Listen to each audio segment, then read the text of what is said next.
Hujan di balik jendela mengisahkan Bu Fitria, seorang guru muda yang baru saja bercerai. Rumah yang dulunya penuh tawa kini hanya berisi sunyi dan kenangan pahit. Setiap malam, Bu Fitria mencoba kuat di balik pintu kamar yang dingin, meski hatinya terus merindukan kehangatan. Sampai suatu sore hujan, Akbar, muridnya yang pendiam dan penuh hormat, datang ke rumah hanya untuk bertanya pelajaran. Siapa sangka, bimbingan belajar itu membuka celah untuk obrolan yang jauh lebih pribadi. Dari segelas teh hangat, kedekatan pun tumbuh menyelinap di antara batasan guru dan murid. Saat kesepian bertemu perhatian tulus, benarkah segalanya tetap bisa terkendali sampai di mana seorang guru boleh bersandar pada bahu muridnya? Dancing, murid Akbar. Sanggupkah ia memahami arti kehangatan yang justru bisa menjerumuskannya? Di balik jendela yang basah oleh hujan, Bu Fitria harus memilih, melawan sunyi dengan risiko yang tak terduga, atau memeluk sunyi agar harga diri tetap terjaga. Bagaimana akhir cerita mereka? Apa yang kamu lakukan jika berada di posisi Bu Fitria? Tulis pendapatmu di kolom komentar karena kadang hati bisa menuntun kita ke jalan yang tak pernah diduga. Hujan turun deras sore itu. Langit abu-abu menumpahkan butir-butir air yang berisik menimpa genteng rumah Bu Fitria. Di dalam, ia duduk di ruang tamu, menatap cangkir teh yang uapnya sudah menipis. Hatinya sama dinginnya dengan angin di luar. Sudah hampir 6 bulan Bu Fitria resmi bercerai. Semua berjalan cepat. Tanda tangan, kata sepakat, lalu pulang ke rumah ini. Rumah yang dulu terasa sempit karena tawa dan suara, sekarang sunyi seperti perpustakaan tua. Di sekolah, Bu Fitria tetap berdiri tegar di depan papan tulis. Murid-murid melihatnya sebagai guru muda yang sabar dan cantik. Tak ada yang tahu sepi apa yang menunggu di balik pintu rumahnya. Di teras, suara ketukan pintu terdengar samar di sela hujan. Bu Fitria mengintip. Di balik tirai tipis, tampak sesosok anak remaja berdiri di bawah payung biru. Seragamnya sedikit basah. Akbar, murid kelas 11 yang terkenal pendiam, selalu duduk di baris depan. Jarang bicara kalau tidak ditanya. Assalamualaikum, Bu, panggil Akbar. Sedikit ragu. Waalaikumsalam. Akbar, kenapa kesini? Hujan-hujan begini. Saya mau balikin buku, Bu. Sama mau nanya PR yang kemarin. Bu Fitria membuka pintu lebih lebar. Angin dingin menerpa kulitnya, membuat bulu kuduk berdiri. Ia mengganggak. Masuk dulu deh. Udah basah kan? Nggak enak kalau sakit. Akbar tampak canggung melangkah ke dalam. Bau tanah basah menempel di payungnya yang ia lipat pelan-pelan. Duduk dulu. Mau teh atau susu hangat? Tur Bu Fitria sambil berjalan ke dapur. Teh aja, Bu. Makasih. Mereka duduk berhadapan di ruang tamu kecil yang hangat. Di luar, hujan menimpa pepohonan, menimbulkan aroma segar yang dayam-dayam menenangkan Bu Fitria. PR yang mana? Tanya Bu Fitria sambil menyerahkan cangkir teh. Akbar merogoh tasnya, mengeluarkan buku catatan penuh coretan. Ini, Bu, yang bahasa Indonesia, yang bikin rangkuman cerpen. Saya bingung penokohannya. Bu Fitria tertawa kecil. Sudah lama ia tak tertawa setulus ini di rumah sendiri. Ya ampun, Akbar, kamu ini kalau di kelas diem, taunya bingung juga. Akbar ikut tersenyum. Ada lesung pipit kecil di pipinya. Baru Bu Fitria sadari hari ini. Iya, Bu, malu kalau di kelas. Akbar menunduk, menatap uap teh yang berputar. Pelan obrolan mereka berjalan begitu saja. Awalnya hanya tentang cerpen, lalu merembet ke film, hobi, sampai hal-hal sepele. Bu Fitria merasakan suasana rumahnya berbeda. Tidak lagi sunyi. Ada tawa kecil, ada suara sendok beradu dengan cangkir. Sesekali Bu Fitria memandang Akbar diam-diam. Anak ini hormat, sopan, tutur katanya rapi. Tidak seperti anak laki-laki seumurannya yang sering ribut. Dalam hati, Bu Fitria bertanya, sudah berapa lama sebenarnya Akbar memperhatikan dirinya? Di sela suara hujan, sesekali petir menggelegar. Akbar menoleh ke jendela, lalu ke Bu Fitria. Kalau hujan begini, Bu, Ibu nggak takut sendirian? Tanyanya lirih. Pertanyaan sederhana itu bagai petir kedua bagi Bu Fitria. Dia menarik napas. Kadang takut, tapi sudah biasa. Ditemenin hujan aja udah cukup. Akbar menatapnya. Teduh, lebih dewasa dari umurnya. Kalau saya boleh nemenin Ibu belajar, nggak apa-apa kan? Bu Fitria tertawa kecil, berusaha menutupi getaran aneh di dadanya. Kamu ini, ya nggak apa-apa. Kalau mau belajar, belajar aja. Hujan semakin deras. Waktu berjalan tanpa terasa. Buku catatan Akbar tergeletak di meja.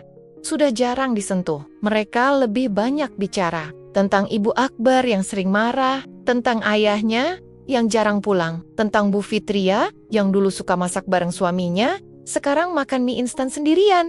Malam datang lebih cepat karena awan gelap. Akbar pamit pulang saat hujan mulai reda. Bu Fitria mengantar sampai teras, menahan pintu agar tak tertiup angin. "Hati-hati ya, payungnya jangan lupa." Akbar mengangguk. Sebelum melangkah, dia menatap Bu Fitria agak lama. "Makasih Bu, udah mau ditemenin." Bu Fitria membalas tatapan itu. Entah kenapa, dadanya hangat sekaligus was-was. "Ibu, yang makasih. Lain kali kalau mau belajar, kabarin aja. Tapi jangan pas hujan terus ya." Akbar tertawa pelan, lalu membuka payung birunya. Suara langkah kakinya perlahan menjauh di jalan becek, meninggalkan Bu Fitria berdiri di ambang pintu, menatap gerimis sisa hujan. Malam itu, Bu Fitria menutup pintu perlahan. Hatinya masih basah oleh sisa hujan. Dan sesuatu yang aneh berbisik di sudut hatinya, entah itu rasa nyaman atau rasa sepi yang perlahan menemukan teman.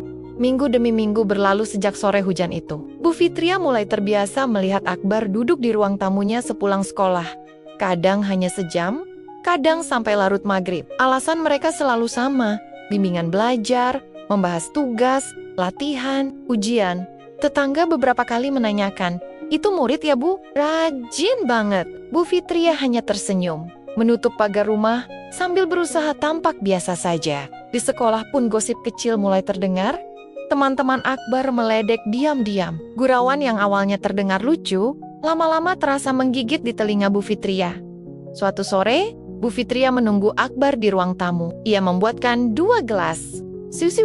Hujan tidak turun, tapi angin sore cukup dingin menembus jendela. Saat pintu diketuk, Bu Fitria buru-buru membukanya. "Assalamualaikum Bu." "Waalaikumsalam. Masuk, sini, sudah saya buatkan susu." Akbar tersenyum kecil, meletakkan tas di kursi. Kali ini matanya tampak lelah, ada lingkar gelap di bawahnya. Bu Fitria langsung peka. "Kamu nggak apa-apa? Sakit?" Akbar menggeleng.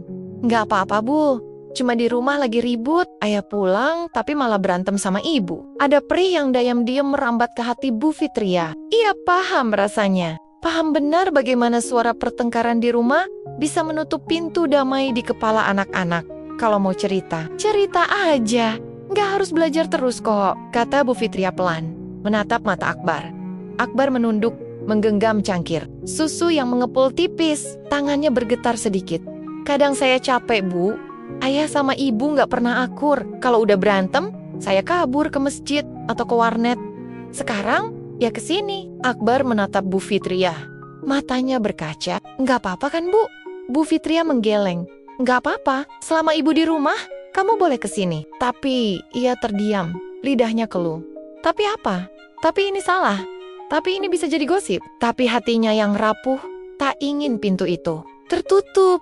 "Ya, nggak apa-apa." Akhirnya kata itu juga yang lolos. Mereka diam. Hanya suara kipas angin berputar, memecah hening. Bu Fitria merasakan jarak di antara mereka semakin tipis. Entah siapa yang mendekat lebih dulu. Akbar yang butuh pelarian, atau Bu Fitria yang butuh teman bicara. Beberapa hari kemudian, di sekolah, Bu Fitria dipanggil ke ruang guru. Salah satu guru senior, Bu Ratna, menegur pelan. "Fit, ini cuma mau ngingetin ya. Hati-hati, beberapa anak udah mulai ngomongin Akbar sering ke rumahmu." Bu Fitria berusaha tersenyum. "Nggak apa-apa kok Bu Ratna, dia cuma belajar. Cecep, kamu perempuan, dia laki-laki. Kamu tahu sendiri orang-orang kadang lebih suka ngomong daripada ngerti." Kepalanya pening seketika. Sepulang sekolah, Bu Fitria duduk di dalam kelas kosong, menatap bangku-bangku yang sudah rapi. Akbar muncul di ambang pintu, berdiri diam sambil memanggul tas. "Ibu nggak apa-apa?" tanyanya pelan. Bu Fitria mendesah. "Akbar, minggu ini kamu jangan ke rumah ibu dulu ya, takutnya banyak yang salah paham." Akbar terdiam, menatap ke lantai. "Kenapa? Saya ganggu ya Bu?" "Bukan kamu ganggu, Ibu. Cuma nggak mau orang ngomong macem-macem." Ada kecewa di mata Akbar. Tapi ia hanya mengangguk pelan, lalu pergi tanpa banyak kata. Bu Fitria menatap punggungnya. Dada terasa sesak. 2 hari Akbar tidak datang. Tidak ada pesan, tidak ada ketukan pintu. Malam-malam Bu Fitria terasa panjang. Lagi, bunyi jam dinding terdengar makin keras, menandai betapa lambat waktu bergerak tanpa suara Akbar di ruang tamu. Sampai suatu malam, tepat ketika gerimis tipis membasahi genting, pintu rumah Bu Fitria diketuk pelan. Ia membuka, mendapati Akbar berdiri di teras dengan jaket basah, napasnya memburu. "Ibu, saya boleh masuk?" Suaranya lirih, nyaris tenggelam di suara hujan.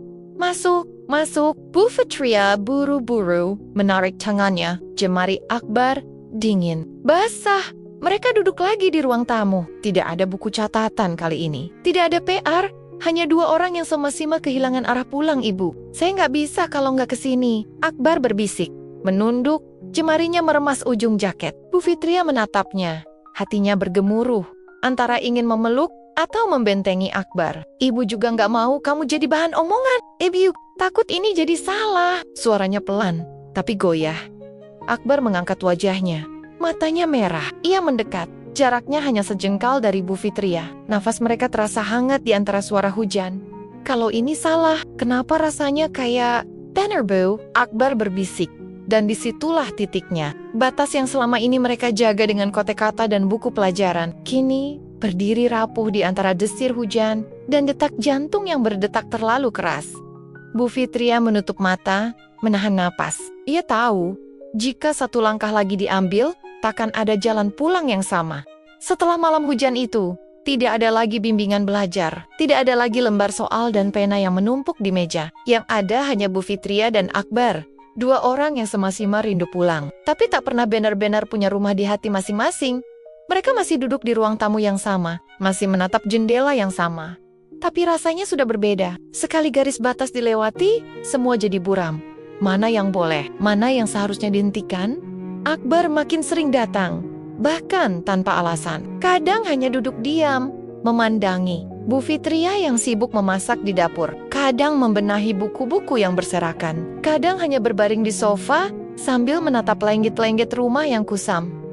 "Bu, besok saya ikut lomba cerdas cermat di sekolah," kata Akbar suatu sore, sambil memainkan jemari Bu Fitria yang dibiarkan tergeletak di pangkuannya. "Oh ya, hebat dong," Bu Fitria menjawab, setengah senyum, tapi hatinya bergetar. Ayah sadar, ia mulai takut kehilangan Akbar. Anak yang mestinya hanya datang untuk belajar, kini jadi pengisi sunyi yang membuatnya enggan sendiri. "Kalau saya menang, ibu mau kasih hadiah apa?" tanya Akbar, menatap matanya lurus. Bu Fitria tergelak kecil. "Kamu mau apa? Gampang. Ibu temenin saya jalan-jalan. Gak usah belajar, gak usah ngomongin tugas." Bu Fitria diam, dadanya berdebar. Jalan-jalan dengan muridnya di depan orang-orang? Apa kata orang nanti? Tapi tatapan Akbar begitu hangat, begitu butuh diyakinkan. "Ya udah, kalau kamu menang, ibu temenin." Akbar tersenyum lebar, meraih tangan Bu Fitria dan mengecupnya cepat. Sentuhan itu membuat wajah Bu Fitria panas. Sejenak ia ingin menarik tangan, tapi entah kenapa tidak pernah benar-benar tega. Hari lomba pun tiba. Bu Fitria pura-pura sibuk di ruang guru, menahan diri untuk tidak bertanya ke sana kemari. Hingga bel pulang berbunyi, Akbar muncul di pintu kelas sambil tersenyum lebar. "Saya juara 1, Bu," katanya bangga. "Oh ya, hebat."